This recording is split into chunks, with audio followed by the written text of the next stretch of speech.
इसे बिलासपुर छत्तीसगढ़ से आचार्य दर्शन ने पूछा है।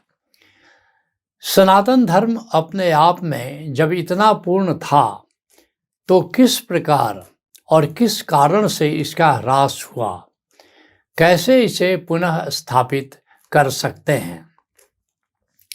पहले आओ जानते हैं सनातन धर्म क्या है। सनातन धर्म का अर्थ है आदि धर्म, जिसके लिए नानक देव जी कहते हैं आद सच जुगाद सच, है भी सच नानक होसी भी सच। ये आदिकाल से जो शाश्वत तत्व है वो है सनातन धर्म।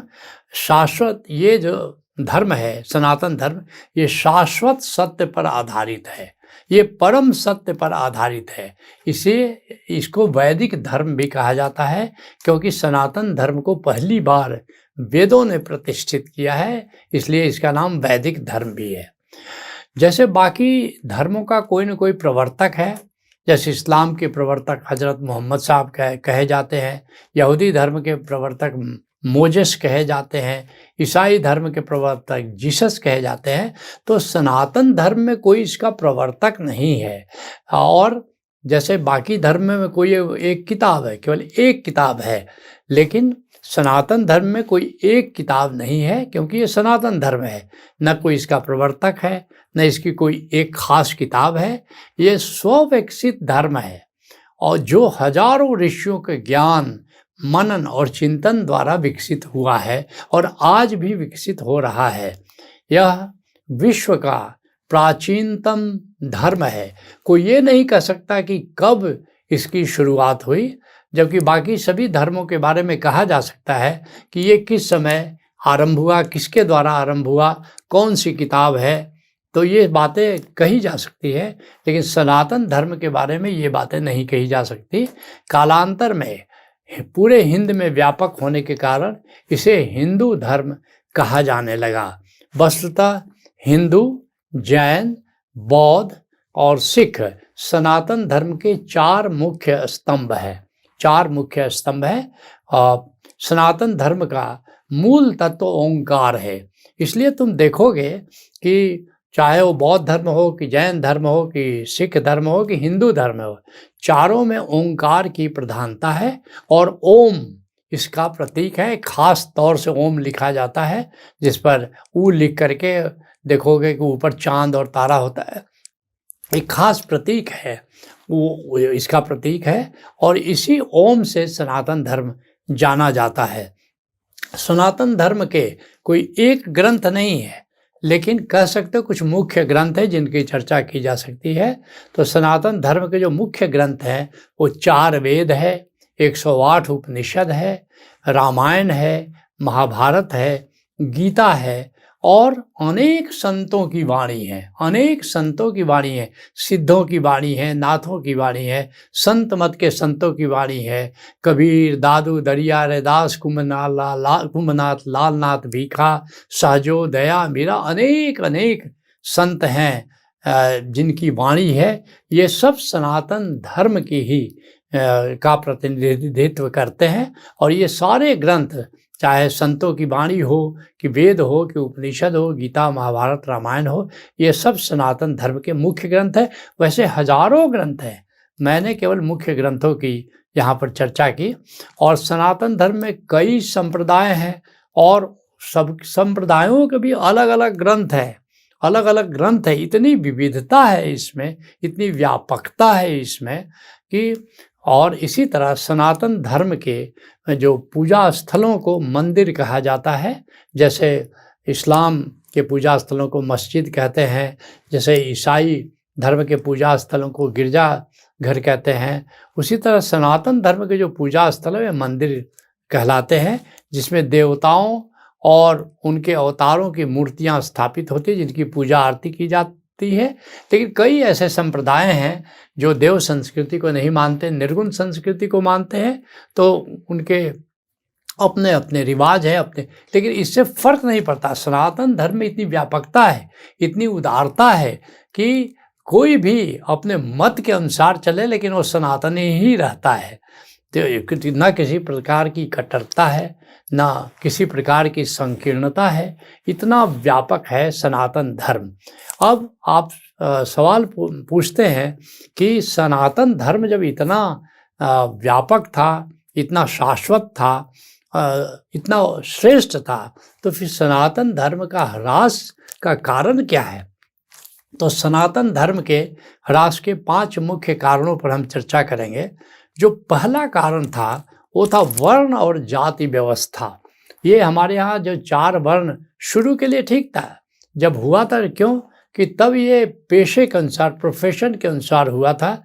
जाति के अनुसार ये जो जाति व्यवस्था निर्मित हुई थी, पेशे के अनुसार, जैसे कोई पढ़ाई लिखाई करता था तो ब्राह्मण कहलाया, कोई रक्षा करता था, युद्ध करता था तो क्षत्रिय कहलाया, कोई वाणिज्य करता था तो वैश्य कहलाया, और फिर जो दूसरे काम करता था उसको शूद्र कहा गया। तो ये उस समय के लिए ठीक था, लेकिन कालांतर में इसे ऊंच नीच का भाव विकसित हुआ, बल्कि छुआछूत का भाव भी विकसित हुआ, और ये सनातन धर्म के ह्रास का एक मुख्य कारण था। जो दूसरा सनातन धर्म के ह्रास का कारण रहा कि ये समाज में बलि प्रथा प्रचलित हो गई, और बलि प्रथा को कभी भी धर्म से जोड़ा नहीं जा सकता, और कोई धर्म बलि प्रथा का संरक्षण नहीं कर सकती। तो निश्चित रूप से ये बलि प्रथा एक अंधविश्वास था, खास करके काली का जहाँ जहाँ मंदिर हुए वहाँ वहाँ ये बलि प्रथा प्रचलित हुई, और बलि प्रथा से सनातन धर्म डिस्क्रेडिट हुआ, और बलि प्रथा भी ह्रास का कारण है। जो तीसरा कारण है कि कहीं न कहीं जो हमने नश्वर कर दिया संसार को, तो एक स्वार्थपरक संस्कृति पैदा हो गई, एक कंसिडरेट कल्चर नहीं पैदा हुआ। जैसे ईसाई धर्म है, एक कंसिडरेट कल्चर है, ये हम दूसरे का ख्याल बहुत करते हैं, सेवा भाव बहुत है। लेकिन जो सनातन धर्म है वह जो खास करके जिसको हम हिंदू धर्म कहते हैं, तो वहाँ एक तरह से सब अपने लिए जीने लगे, एक परमार्थ वाली संस्कृति पैदा नहीं हुई, जबकि धर्म के साथ परमार्थ जुड़ा है। सभी संत कहते हैं कि परोपकार धर्म का अंग है, धर्म मंगल भाव होना चाहिए, सबके प्रति मंगल भाव होना चाहिए। धर्म तरवर सरवर संत जन और बरसता में, परमार्थ के कारण साधु धरिया दे। तो परमार्थ जो है एक धर्म का अंग होना चाहिए, लेकिन चूँकि जगत को हमने नश्वर कह दिया तो हम अपने लिए जीने लगे और हम स्वार्थी हो गए, और ये स्वार्थपरक जो संस्कृति है ये भी हमारे सनातन धर्म के ह्रास का कारण बन गई। जो चौथा कारण है कि शक्तिशाली जो इस्लामिक देश थे, जो शक्तिशाली ईसाई संस्कृति थी, तो इनके द्वारा राज सत्ता पर लंबे अवधि तक कब्जा रहा, और बड़े पैमाने पर धर्मांतरण को बढ़ावा हुआ, क्योंकि शक्ति इनके पास थी। पहले इस्लामिक देश आए, इस्लामिक लुटेरे आए, और उन्होंने मार काट मचाया, और इस तरह से सत्ता पर बेकाबिज हो गए। और एक बार जब सत्ता पर आ गए तो उनके माध्यम से खूब धर्मांतरण हुआ, और इसके कारण भी ये जो सनातन धर्म है इसका ह्रास हुआ। और जो पांचवा कारण था कि गरीबी और जातिगत भेद के कारण भी धर्मांतरण बहुत हुआ, क्योंकि जो गरीबी थी तो कुछ धर्म आए, उन्होंने लोभ दिया, पैसा दिया, रोटी दिया, तो इसके कारण भी लोग धर्मांतरित हुए। और जातिगत भेदभाव के कारण जो नीचे जो जातियां थी, नीचे तल की जातियां थी, उन्होंने देखा कि इतना हमारे साथ भेदभाव हो रहा है, तो वे भी धर्मांतरण की ओर आकर्षित हो गए। तो ये जो 5 मुख्य कारण है, पहला कारण जाति व्यवस्था, दूसरा बलि प्रथा, तीसरा स्वार्थपरक संस्कृति, चौथा जो शक्तिशाली ईसाई और इस्लामिक देशों द्वारा राज सत्ता पर जो लंबी अवधि तक कब्जा रहा, तो इस कारण भी बड़े पैमाने पर धर्मांतरण हुआ, जिससे सनातन धर्म का ह्रास हुआ। अब आपने पूछा है कि कैसे इसे पुनः स्थापित किया जा सकता है, तो इसके लिए भी 5 मुख्य उपायों पर हम चर्चा करना चाहेंगे। जो पहला उपाय है कि एक शक्तिशाली और समृद्ध हिंदू राष्ट्र की स्थापना करनी होगी। जब तक हमारे पास शक्ति नहीं है, जब तक हमारे पास समृद्धि नहीं है, तब तक हम सनातन धर्म को प्रतिष्ठित नहीं कर सकते, न केवल अपने देश में बल्कि पूरे विश्व में भी। क्योंकि सभी लोग आकर्षित करते हैं, जिसके पास शक्ति है, जिसके पास वैभव है, उसी की ओर लोग आकर्षित होते हैं। तो पहला उपाय है कि एक हिंदू राष्ट्र की स्थापना हमें करनी पड़ेगी भारत में, जो शक्तिशाली हो और समृद्ध हो। दूसरा जो उपाय है कि हमें जाति मुक्त समाज की स्थापना करनी होगी। जाति मुक्त समाज की स्थापना बहुत ज़रूरी है। जब जाति निर्मित हुई थी, उस समय प्रासंगिक था, उस समय पेशे के अनुसार जाति थी। अब तो पेशे और जाति का कोई संबंध नहीं है, कोई अंतर संबंध नहीं है। हर जाति का व्यक्ति हर पेशे में जा आ सकता है। तो बीच में ये शुरुआत हुई थी, मैंने देखा था कि 50 के दशक में, 60 के दशक में बहुत सारे लोग अपनी जाति के जो उपनाम थे वे ड्रॉप करने लगे थे। लेकिन दुर्भाग्य से इस देश में फिर से मंडल कमीशन आया, फिर से जातिगत आरक्षण हुआ, और जो जाति मृत प्राय हो रही थी वो फिर से जिंदा हो गई। हमें फिर से कुछ करना होगा ताकि ये जाति मुक्त समाज की स्थापना हो, क्योंकि जब तक ये जाति मुक्त समाज पैदा नहीं होगा, हम सनातन धर्म को फिर से प्रतिष्ठित नहीं कर पाएंगे। जो तीसरा उपाय है कि एक सामुदायिक एकता हमें स्थापित करनी होगी। सभी धर्मों में हमने देखा है कि लोग एक कम्युनिटी लिविंग होती है सब जगह, लेकिन हमारे यहाँ कम्युनिटी लिविंग का सख्त दबाव है। न तो गाँव में कोई कम्युनिटी लिविंग है, न शहर में कम्युनिटी लिविंग है। तुम देखोगे कि ईसाई धर्म में देखोगे कि हमेशा वो संडे के संडे चर्च में जाएंगे, या आपस में गांव पूरा मिल करके कम्युनिटी लिविंग करता है। गांव पूरा मिल करके आपस में मिलता है, सलाह करके सार्वजनिक रूप से सब लोग मिलजुल करके कुछ काम करते हैं, कुछ निर्माण करते हैं। तो सामुदायिक कम्युनिटी लिविंग या कम्युनिटी यूनिटी, इसके लिए हमको करना पड़ेगा कि सनातन धर्म में भी हम कम्युनिटी लिविंग की स्थापना करें, सामुदायिक जीवन जो है इसको बढ़ावा दें। तो ताकि ये जो स्वार्थपरक संस्कृति विकसित हो गई है, इसको हम ड्रॉप कर सके। जो चौथा उपाय है सांस्कृतिक एकता।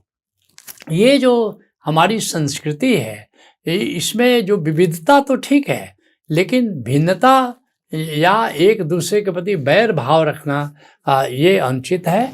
और हमको एक सांस्कृतिक एकता, क्योंकि वस्तुतः सनातन धर्म के जो चारों स्तंभ हैं, चाहे बौद्ध धर्म है, जैन धर्म है, सिख धर्म है, हिंदू धर्म है, ये एक ही संस्कृति है। बल्कि सिख धर्म का निर्माण ही हुआ था हिंदू धर्म की रक्षा के लिए। गुरु तेग बहादुर जी ने हिंदू धर्म की रक्षा के लिए अपना बलिदान किया। गुरु गोविंद सिंह जी ने हिंदू धर्म की रक्षा के लिए तलवार उठाया।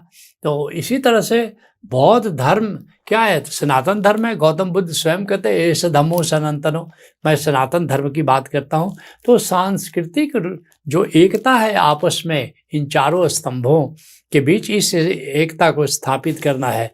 और जो पांचवा उपाय है और बहुत महत्वपूर्ण उपाय है, वो है आध्यात्मिक केंद्रों का विकास। क्योंकि वास्तव में जो हमारा सनातन धर्म है उसका मूल तत्व अध्यात्म है, उसका मूल तत्व साधना है। तो इसको जो है हमको जगह जगह आध्यात्मिक केंद्र विकसित करने होंगे, ध्यान केंद्र विकसित होंगे, ताकि जो इसका मूल तत्व है ओंकार है, ध्यान है, तो इससे जोड़ना होगा। तो फिर क्या होगा कि इससे एक वैज्ञानिक धर्म का निर्माण होगा। एक वैज्ञानिक धर्म के रूप में सनातन धर्म विकसित होगा। और आज के युग में जो विज्ञान सम्मत है वही धर्म टिकेगा। जो विज्ञान सम्मत नहीं है वो धर्म टिक नहीं सकता। अगर हम चाहते हैं कि सनातन धर्म शिखर पर जाए, सनातन धर्म फिर से पुराने गौरव को प्राप्त करे, तो हमको इसको वैज्ञानिक धर्म के रूप में विकसित करना होगा। आत्मा का अनुभव, परमात्मा का अनुभव एक वैज्ञानिक ढंग से कराना होगा, जैसे ओशो धारा में कराते हैं। ध्यान की का, समाधि का अनुभव, ओंकार का अनुभव, सिमरन का अनुभव, ये एक्सपीरियंशियल रिलीजन के रूप में हमें विकसित करना होगा। और एक बार वैज्ञानिक के धर्म के रूप में अगर इसका विकास हम कर पाए तो निश्चित रूप से कि हम सनातन धर्म को पुनः न केवल भारत में बल्कि पूरे विश्व में स्थापित कर सकते हैं।